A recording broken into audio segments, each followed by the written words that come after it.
Hello guys, this is Raj and you are watching drama and verse lover 2.0। Episode number 10 की शुरुआत में हमें पता चलता है कि मिस शान मिंकिंग और मुयिंग पूरे थाई रेजिडेंस में घूम रहे होते हैं। मिस शान मिंकिंग घूमते घूमते अपनी आंट मू लियान का जिक्र करती है, जिन्हें वो काफ़ी ज़्यादा मानती है और उन्हें पसंद भी करती है। पर मुयिंग कहते हैं कि उनकी तबीयत काफ़ी ख़राब रहती है, इसी वजह से वो किसी से मिलती नहीं है। अगर आप इस तरह से उनसे मिलने की बात कहेंगी तो मुझे लगता है कि वो डिस्टर्ब होंगी, इसीलिए आप उनसे दूर रहें तो वो ठीक रहेगा। और वो उन्हें आंट का दिया हुआ एक रुमाल देते हैं, जिसे देखकर वो उन्हें काफ़ी मिस करने लगती है। अब हमें गेस्ट हाउस का सीन दिखाया जाता है, जहाँ पर सभी की स्पोर्ट्समैन इकट्ठा हुए थे। सभी अब पूरी तैयारी के साथ आए थे ताकि पूरी कंपटीशन को जीता जा सके, लेकिन बीच में कोई कुछ स्वॉर्डमैन को टोक देता है कि शायद वो यिन चांगे और मुयिंग को भूल रहे हैं, क्योंकि ये दो काफ़ी एक्सपर्ट मार्शल आर्टिस्ट बन चुके थे। इनके होते हुए कंपटीशन को जीतना उतना आसान नहीं था। माहौल को गर्माता देखकर एम्परर वेन सुयान माहौल को संभालते हैं और उन सबको शांत करते हुए उन्हें एक ड्रिंक ऑफर करते हैं। इसके बाद वो जुयन के साथ ड्रिंक करने लगते हैं। बातों ही बातों में जुयन के मुंह से निकल जाता है कि वो साउथ वेस्ट में निवास करता है, जहाँ पर सेंटर के लोग जाना अक्सर पसंद नहीं करते हैं। वेन इस बात को सुन लेते हैं और वो कहते हैं कि कहीं स्वॉर्डमैन जुयन शुई टेम्पल से तो बिलोंग तो नहीं करते हैं। उनकी बात सुनकर जुयन उन्हें इशारा करते हैं कि भाई चुप हो जाइए, और अब दोनों खाना खाने लगते हैं। इतने में जुयन डॉक्टर जुओ को देख लेते हैं। वो एम्परर वेन से कहते हैं कि आप लोग खाना खाइए और मैं उनसे बात करके आता हूँ, लेकिन एम्परर वेन उन्हें नीचे बिठाते हैं और कहते हैं कि डॉक्टर जुओ काफ़ी थक चुके होंगे, उन्हें आराम करने दीजिए, आप उनसे बाद में बात कर लेना। और रही बात शुई टेम्पल के मैटर की बात, तो वो मैं किसी से नहीं कहूँगा।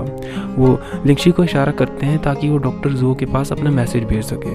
अब हमें डॉक्टर जुओ का सीन दिखाया जाता है, जो कि बाइमो के साथ खाना खा रहा होता है। बाइमो इतना डिलीशियस खाना देखकर दबादब खाने लगता है।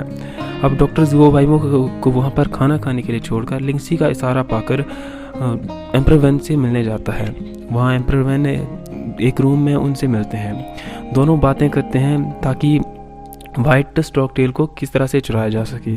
शुरुआत में तो एम्परर वेन डॉक्टर जुओ को ऐसे कहते हैं कि वो शायद यहाँ पर मुसीबत बढ़ाने आए, क्योंकि ये एक स्वॉर्डमैन कंपटीशन काफ़ी ज़्यादा टफ होने वाला था। लेकिन डॉक्टर जुओ कहते हैं कि उनके पास अपना प्लान है, बस वो इन लोग को इस मैटर से दूर रखें।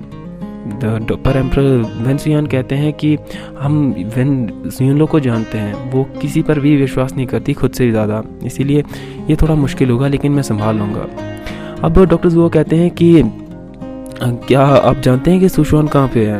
एम्परर वेन कहते हैं कि नहीं, मुझे नहीं पता। डॉक्टर जुओ अंदाज़ा लगाते हैं कि शायद ये लोग काफ़ी लंबे समय से अपने टीचर से नहीं मिली है, इसीलिए वो उतावली है और इस उतावलेपन पे वो ज़रूर गलती करेंगी। हम दोनों जानते हैं कि ये जिनशू का रचाया हुआ खेल है ताकि वो ये लोग को पकड़ सके, लेकिन हमें इससे उसे बचाना होगा। अब दोनों से बचाने का डिसाइड करते हैं। एम्परर वेन सुयान बताते हैं कि ये लोग शानशान टेम्पल में है, मैं उसे लेकर आता हूँ, और वहाँ से चला जाता है। अब हमें टेंपल का सीन दिखाया जाता है, जहाँ पर ये लोग काफ़ी ज़्यादा डरी हुई होती है, क्योंकि उसे नाइटमेयर आया होता है जब उसके गुरु क्रेजी हो जाते हैं। उस पागलपन के दौरे से उन्हें काफ़ी ज़्यादा डर लगता है और वो अचानक से जाग जाती है। जब वो जागती है तो काफ़ी डरी होती है और बौखलाहट में ये डिसाइड करती है कि वो जल्दी से जल्दी अब इसका इलाज ढूंढेगी। उसके जाने के बाद एम्परर वेन सुयान शानशान टेम्पल में आते हैं, लेकिन वहाँ पर उसे युनलुओ नहीं मिलती है, इसीलिए वो डॉक्टर जुओ को इशारा कर देते हैं कि वो अपने जो साथी है उसको युनलुओ को ढूंढने के लिए भेज दें। अब डॉक्टर जुओ भी गुए तुंगजी, जो कि चाइल्ड डेविल के नाम से ही मशहूर था, उसे युनलुओ की हेल्प करने के लिए भेज देते हैं। अब हमें शान मिंकिंग का सीन दिखाया जाता है, जो कि अपनी आंट मू लियान से मिलकर आ रही होती है। रास्ते में उसे मुयिंग मिल जाता है। मिशान के पूछने पर मुयिंग बताता है कि उसने पूरे थाई रेजिडेंस में सिक्योरिटी बढ़ा दी है ताकि टीचर्स को हेल्प हो सके वाइट स्टॉक टेल को हिफाजत से रखने के लिए। लेकिन मिशन कहती है कि हमारे टीचर काफ़ी एक्सपर्ट मार्शल आर्टिस्ट हैं, तो मुझे नहीं लगता कि उन्हें तुम्हारी हेल्प की ज़रूरत होगी। अब मुयिंग यिन चांगे के बारे में पूछते हैं तो मिशन बताती हैं कि वो यू रिवर के किनारे प्रैक्टिस कर रहा है ताकि कंपटीशन में अच्छे से परफॉर्म कर सके। और इसके बाद मिस चेन वहाँ से जाने की बात करती हैं तो मुयंग कहता है कि मैं आपको छोड़ देता हूँ। अब ये सब बातें ये लोग छत पर बैठी सुन रही होती है। उन दोनों के जाने के बाद वो वहाँ पे गुई तोंगजी को देखती है जो कि टीचर के रूम में एंटर करता है और टीचर को किक मार के बाहर कर देता है। उसकी आवाज़ सुनकर शान मिंकिंग और मुयंग भी वहाँ पर आ जाते हैं। शान मिंकिंग जब गुई तोंगजी को देखती है तो उस पर हमला कर देती है, लेकिन वो उसके मुकाबले की नहीं थी और वो गुई तोंगजी शान मिंकिंग के गर्दन पर तलवार रखकर उसे किडनैप कर लेता है। मुयंग बस उसे देखता ही रह जाता है। गुई तोंगजी को देखकर शान युनलो समझ जाती है कि ये जरूर जुओ का काम होगा, क्योंकि लास्ट टाइम गुई तोंगजी को जुओ के साथ देखा गया था और इसलिए वो अब जुओ से मिलने के लिए जाती है। लेकिन रास्ते में उसे वेन सुयान मिल जाते हैं। वेन सुयान कहते हैं कि तुम्हें इस तरह से नहीं घूमना चाहिए, इस तरह से तुम खुद तो मुसीबत में पड़ोगी, मुझे भी डालोगी। पर युनलो बहुत जल्दी में थी। वो कहती है कि मुझे जुओ से मिलना है। मुझे शक है कि उसने गुई तोंगजी को यहाँ पर भेजा है ताकि वाइट स्टॉकटेल को चुराया जा सके। अब वो चली जाती है डायरेक्ट जुओ के रूम में। जुओ के रूम में जाते ही वो काफ़ी गुस्से में होती है, लेकिन जुओ से गले से लगा लेता है और कहता है कि मैं तुम्हें बहुत मिस कर रहा था। अब ये लोग कहती है कि तुम हमेशा मेरे काम में टांग क्यों अड़ाते हो, तुमने गुई तोंगजी को क्यों भेजा है वाइट स्टॉकटेल को चुराने के लिए। जुओ कहता है कि मैंने उसे तुम्हारी हेल्प के लिए भेजा है, लेकिन ये लोग कहती है कि इस तरह से तुम मेरे काम को बिगाड़ रहे हो।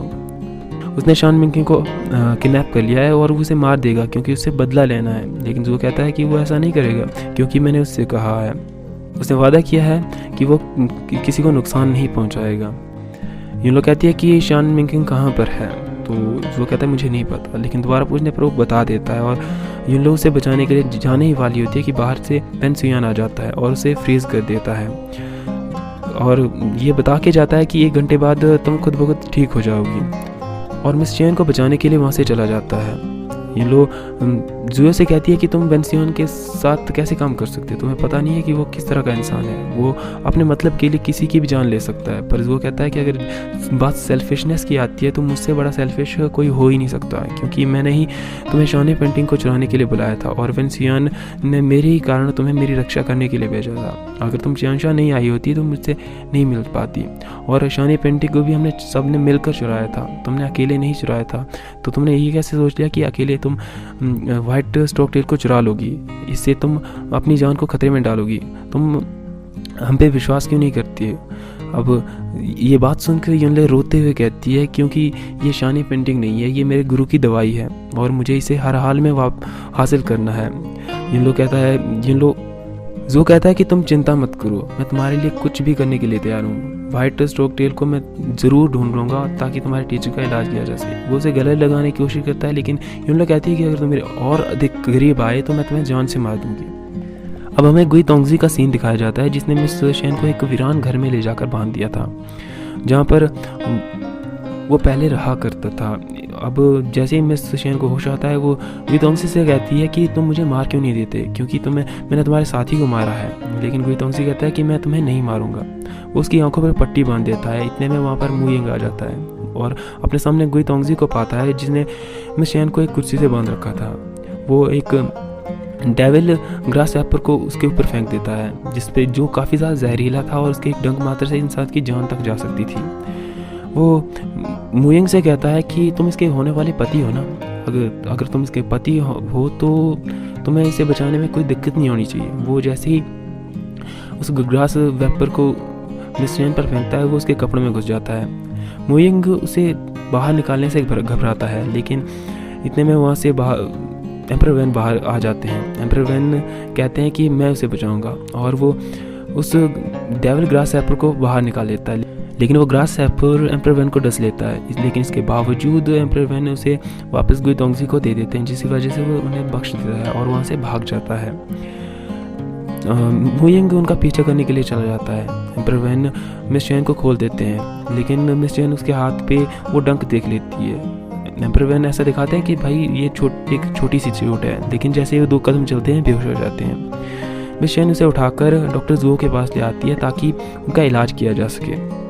अब हमें जुयन और यिन चांगे का सीन दिखाया जाता है जो कि यू रिवर के किनारे पर बैठकर काफ़ी ज़्यादा प्रैक्टिस कर रहे थे। प्रैक्टिस के बाद दोनों बात करने लगते हैं। जुयन कहता है कि वो डॉक्टर जुओ और अफे से मिलना चाहता है, वो इन्हें काफ़ी ज़्यादा मिस कर रहा है। पर यन कहता है कि मैं उनसे मिल नहीं सकता क्योंकि हमारे टीचर्स ने मना करा है। अब जुयन कहता है कि तुम्हें पता है कि वो थाई रेजिडेंस में आए हैं। जुयन कहता है कि हाँ क्या तुम सच कह रहे हो, लेकिन वो खुद को रोक रहा था।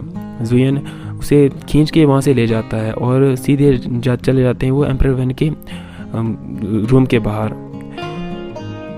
लिंगशी बताती है कि एम्परर वैन सो चुके हैं, लेकिन जुयन कहता है कि कैंडल्स अभी भी जल रही हैं, तो आप हमें झूठ नहीं बोल सकती। और वो सीधा अंदर चला जाता है। अंदर जाने के बाद उन्हें पता चलता है कि एम्परर वैन पॉइजन से इफेक्टेड है। मिशेन उन्हें बताती है कि मुझे गुई तोंगजी ने किडनैप करा था और एम्परर वैन ने मुझे बचाने के लिए खुद पॉइजन से इफेक्टेड हो गए। इसके बाद डॉक्टर जुओ कहते हैं कि आपको ज़्यादा चिंता करने की ज़रूरत नहीं है, एम्परर वैन कल सुबह तक ठीक हो जाएंगे। मिस चैन कहती है कि मुझे सुबह जल्दी जागना है, टीचर्स ने मुझे जल्दी जागने के इंस्ट्रक्शन दिए हैं, और वहाँ से बाहर जाने लगती हैं। बाहर जाते हुए वो फिक्र भरी निगाहों से एम्परर वैन की ओर देखने लगती हैं। या यूँ कहें तो उसके मन में भी एम्परर वैन के लिए एक अलग सी फीलिंग पनपने लगती है और वहाँ से बाहर चली जाती है। जुयन मिस चैन की इस हरकत को देख लेता है। वो ऑब्जर्व करता है कि मिस चैन एम्परर वैन को पसंद करने लगी है। जब वो बाहर जाते हैं तो वो यन चांगे से कहता है कि तुम्हारी सीनियर एम्परर वैन से इतना अजीब सा बिहेव क्यों कर रही थी। यन चांगे कहते हैं कि क्योंकि वो आज उस इंसान ने उसकी जान बचाई है जिसे वो नफ़रत करती है, लेकिन आज उसे अजीब सा लग रहा है। खैर कल हम दोनों फेस्टिवल में साथ में जाएंगे। ये बात सुनते ही जुयन काफ़ी खुश हो जाता है और वहाँ से चला जाता है।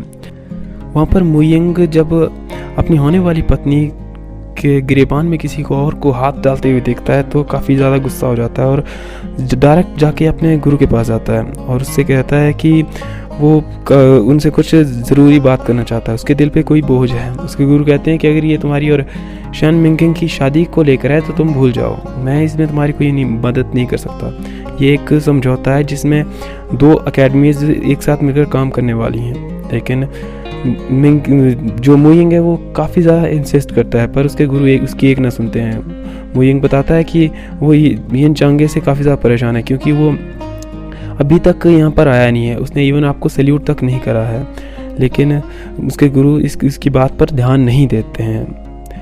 वो अपने गुरु से वादा करता है कि वो थाई रेजिडेंस की इज्जत के खातिर इस चैम्पियनशिप को जीत कर रहेगा, वो ज़रूर विनर बनेगा। उसके गुरु उसे एक वार्निंग देते हैं कि अगर उसने अपनी और शेन मिंकिंग की शादी को तोड़ने के बारे में सोचा भी तो उसके परिणाम के लिए वो खुद जिम्मेदार होगा। अब डॉक्टर जुओ का सीन दिखाया जाता है जो अपने रूम में जा रहे होते हैं, लेकिन रास्ते में उन्हें जुयन रोक लेता है। जुयन कहता है कि मुझे आज आपके साथ रहना है। डॉक्टर जुओ कहते हैं कि नहीं, क्यों, तुम मेरे साथ नहीं रह सकते, तुम्हें वेन जुयन ने कोई कमरा नहीं दिया क्या? जुयन कहता है कि कमरा तो दिया, लेकिन मुझे अकेले नींद नहीं आती है, मुझे आपसे बात करनी है। जुयन कहता है कि आप मेरी तबीयत चेक करें, क्योंकि पिछले कल किसी ने मेरा बैग चुरा लिया और मुझे पता नहीं चला। प्रैक्टिस में मेरा मन नहीं लगता है। मैं खुश तभी होता हूँ जब मैं यन चांगे से स्वॉर्डमैनशिप की प्रैक्टिस कर रहा होता हूँ, और लेकिन मेरा कहीं पे मन नहीं लग रहा है।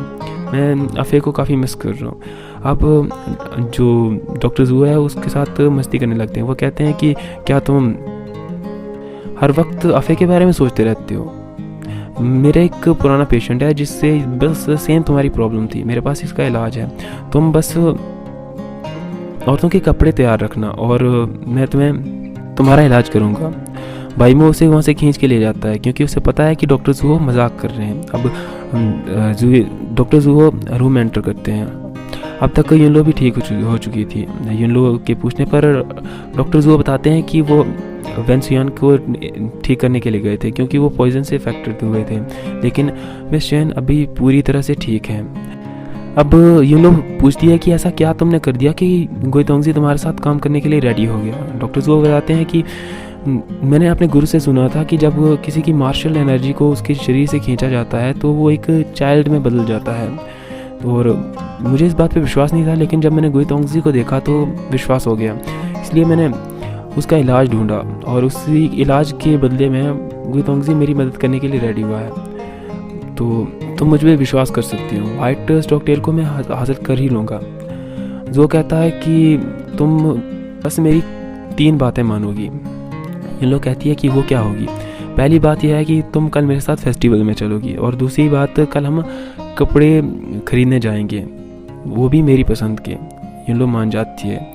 अब इन लोग कहती है कि तीसरी बात क्या है, तो जो कहता है कि वो मैं अभी नहीं बताऊंगा। अब हमें गुइतोंगजी को दिखाया जाता है जो कि मेडिटेशन कर रहा होता है। यून लोग जुओ से पूछती है कि अभी गुइतोंगजी कहाँ पर है। डॉक्टर जुओ कहता है कि अभी वो किसी सीक्रेट जगह पर है। यून लोग कहती है क्या तुमने कुछ सीक्रेटली किया तो नहीं है। जुओ कहता है कि मैंने उसे एक्यूपेंचर किया है, कल सुबह तक वो अपनी ओरिजिनल फॉर्म में आ जाएगा, वो अपनी ओरिजिनल बॉडी वापस पा जाएगा।